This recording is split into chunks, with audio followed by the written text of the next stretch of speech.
आज की वाणी में हम कर्म, चेतना और आत्मा के उस रहस्य में प्रवेश करेंगे जहां व्यक्ति अपने ही कर्मों की छाया से भागता रहता है। मनुष्य सोचता है कि यदि उसने बाद में कुछ अच्छे कर्म कर लिए, कुछ दान कर दिया, कुछ पुण्य कर लिया, तो क्या उसके पुराने अंधकार मिट जाएंगे? लेकिन अस्तित्व गणित नहीं है। ये कोई हिसाब की किताब नहीं है जहां 10 जोड़ो और 10 घटाओ तो सब शून्य हो जाए। अस्तित्व चेतना का विज्ञान है और चेतना कभी धोखा नहीं खाती। जब कोई व्यक्ति क्रोध में, द्वेष में, अहंकार में कोई गलत कर्म करता है, तब उसे भीतर एक अजीब सुख महसूस होता है। उसे लगता है कि उसने न्याय कर दिया, उसे लगता है कि उसने किसी को सजा दे दी। लेकिन ध्यान से देखिए, वो आनंद नहीं होता, वो केवल अहंकार की तृप्ति होती है। और अहंकार की तृप्ति हमेशा जहर बन जाती है। ध्यान और आत्मज्ञान का मार्ग कहता है कि हर कर्म अपने साथ एक ऊर्जा लेकर चलता है। वो ऊर्जा आपके भीतर संस्कार बन जाती है, वो आपके अवचेतन मन में उतर जाती है। फिर वही ऊर्जा आपके व्यक्तित्व को आकार देती है। यही कर्म विज्ञान है, यही आंतरिक जागरण का सत्य है। यदि कोई व्यक्ति किसी का जीवन नष्ट कर देता है तो केवल बाहर अपराध नहीं होता, भीतर भी एक गहरा घाव बन जाता है। भय जन्म लेता है, अशांति जन्म लेती है। व्यक्ति हर पल डर में जीने लगता है। उसे लगता है कि आज कोई पकड़ लेगा, आज कोई बदला लेगा, आज उसका अंधकार उसके सामने खड़ा हो जाएगा।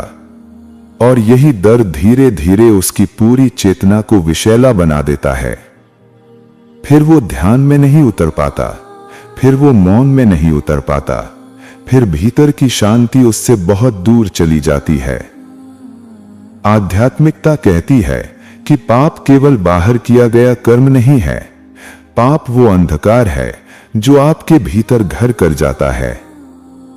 और पुण्य केवल दान नहीं है, पुण्य वो प्रकाश है जो जागरूकता से जन्म लेता है।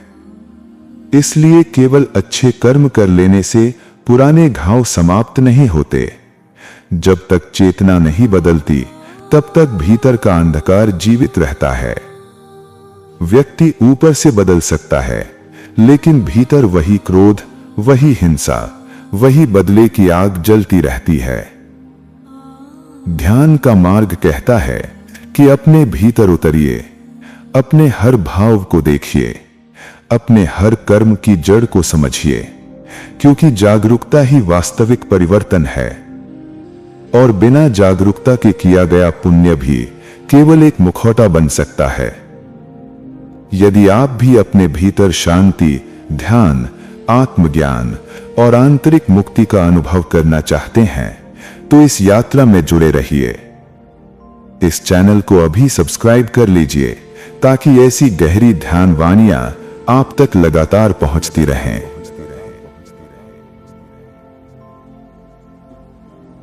डर केवल मन में नहीं रहता, डर धीरे धीरे आपकी पूरी चेतना बन जाता है। फिर व्यक्ति चलता भी है तो भय के साथ, सोता भी है तो भय के साथ, जीता भी है तो भीतर एक कांपता हुआ अंधकार लेकर जीता है।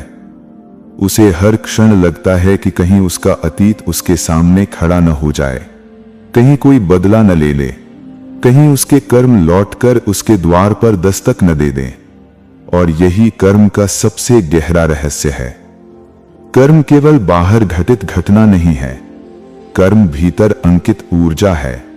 वो आपकी चेतना की दीवारों पर लिख जाता है। शरीर बदल सकता है, लेकिन चेतना की दिशा वही बनी रहती है। जैसे कोई वस्त्र बदल ले, वैसे व्यक्ति शरीर बदल लेता है, लेकिन भीतर जो संस्कार हैं, जो भय हैं, जो वासनाएं हैं, जो द्वेष है, वो सब साथ चलता है। ध्यान से समझिए, मृत्यु अंत नहीं है, मृत्यु केवल परिवर्तन है। अस्तित्व में कुछ भी समाप्त नहीं होता, ऊर्जा केवल रूप बदलती है। इसलिए जो व्यक्ति भय में जीता है वो भय को ही आगे लेकर जाता है। जो व्यक्ति बदले में जीता है वो बदले की अग्नि को ही आगे लेकर जाता है और फिर वही अग्नि अगले जीवन की दिशा बन जाती है। यही कारण है कि ध्यान, आत्मचेतना और आंतरिक शुद्धि को इतना महत्व दिया गया है, क्योंकि बिना भीतर बदले बाहर किया गया परिवर्तन अधूरा रहता है। अब प्रश्न उठता है कि यदि कोई व्यक्ति बाद में अच्छे कर्म करने लगे, दान देने लगे, सेवा करने लगे, तो क्या उसके पुराने कर्म समाप्त हो जाएंगे? नहीं, कर्म मिटते नहीं हैं, लेकिन चेतना बदल सकती है। यह अंतर बहुत सूक्ष्म है और यही आध्यात्मिक विज्ञान का मूल है। यदि किसी व्यक्ति ने अंधकार में कोई कर्म किया और बाद में उसके भीतर जागरूकता आई, पश्चाताप आया, करुणा जागी, तो उसके भीतर परिवर्तन शुरू होता है। अब वो अपने अपराध को छिपाने की कोशिश नहीं करता, अब वो अपने भीतर देखने लगता है। अब उसे अपने अंधकार का बोध होता है। यही बोध ध्यान की शुरुआत है, यही जागरण की पहली किरण है। हो सकता है संसार उसे फिर भी दंड दे, हो सकता है परिस्थितियां फिर भी उसके सामने खड़ी हों, लेकिन अब उसके भीतर प्रतिरोध नहीं रहेगा। अब वो भागेगा नहीं, अब वो स्वीकार करेगा। और जिस क्षण व्यक्ति स्वीकार में उतरता है, उसी क्षण भीतर की कठोरता पिघलने लगती है, उसकी चेतना बदलने लगती है, उसका मन शांत होने लगता है। यही आंतरिक रूपांतरण है, यही मेडिटेशन की वास्तविक प्रक्रिया है, यही आत्मज्ञान की शुरुआत है।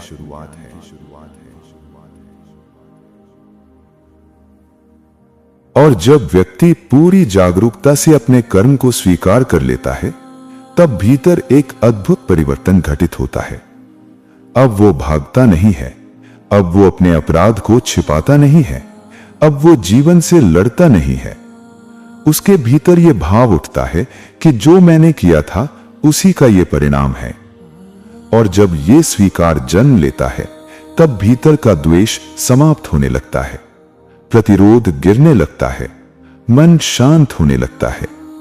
यही वो क्षण है जहां चेतना बदलती है, यही वो क्षण है जहां ध्यान का वास्तविक फूल खिलता है। यदि व्यक्ति ने अपने भीतर के अंधकार को पूरी तरह देख लिया, उसे समझ लिया, उसे स्वीकार कर लिया, तो वो पुराना संस्कार धीरे धीरे समाप्त होने लगता है। फिर मृत्यु के समय वो भय साथ नहीं जाता, वो द्वेष साथ नहीं जाता, वो बदले की आग साथ नहीं जाती, क्योंकि जो समझ लिया गया वो समाप्त हो जाता है और जो दबा दिया गया वही अगले जन्म तक चलता रहता है। इसलिए जीवन का सार कर्म बदलने में नहीं, चेतना बदलने में है। सिर्फ बाहर अच्छे कार्य कर लेना पर्याप्त नहीं है। यदि भीतर अभी भी लोभ है, भय है, अहंकार है, तो कर्म केवल एक अभिनय बन जाते हैं। समाज आपको सम्मान दे सकता है, लोग आपकी प्रशंसा कर सकते हैं, लेकिन अस्तित्व केवल आपके भीतर की सच्चाई को देखता है। यदि कोई व्यक्ति केवल अपने पापों से बचने के लिए पुण्य कर रहा है, तो वो अभी भी भय में जी रहा है। उसकी चेतना अभी भी व्यापार कर रही है, वो अभी भी सौदा कर रहा है। लेकिन जब किसी के हृदय में करुणा अपने आप जागती है, जब किसी की सहायता करना स्वभाव बन जाता है, जब प्रेम बिना किसी लाभ के बहने लगता है, तब कर्म पवित्र हो जाते हैं। तब व्यक्ति ये नहीं सोचता कि मुझे इससे स्वर्ग मिलेगा या पुण्य मिलेगा। तब वो केवल इसलिए देता है क्योंकि उसके भीतर प्रेम उमड़ रहा है। तब वो केवल इसलिए सहारा बनता है क्योंकि उसकी चेतना जाग रही है। यही निष्काम कर्म है, यही ध्यानमय जीवन है, यही आत्मिक शांति का मार्ग है। जब व्यक्ति अपने हर कर्म को अस्तित्व को समर्पित कर देता है, तब भीतर करने वाले का भाव समाप्त होने लगता है। फिर अहंकार नहीं बचता, फिर केवल साक्षी बचता है, और वही साक्षी धीरे धीरे मुक्ति का द्वार बन जाता है। इसलिए अपने जीवन में जागरूकता लाएं, ध्यान को अपनाएं, करुणा को जगाएं और ऐसे कर्म करें जिनमें प्रेम हो, शांति हो, चेतना हो। यदि ये वाणी आपके हृदय को स्पर्श कर रही है, तो इस यात्रा का हिस्सा बनिए। इस चैनल को सब्सक्राइब कीजिए और ऐसी गहरी ध्यान वाणियों को अधिक से अधिक साधकों तक पहुंचाइए। धन्यवाद।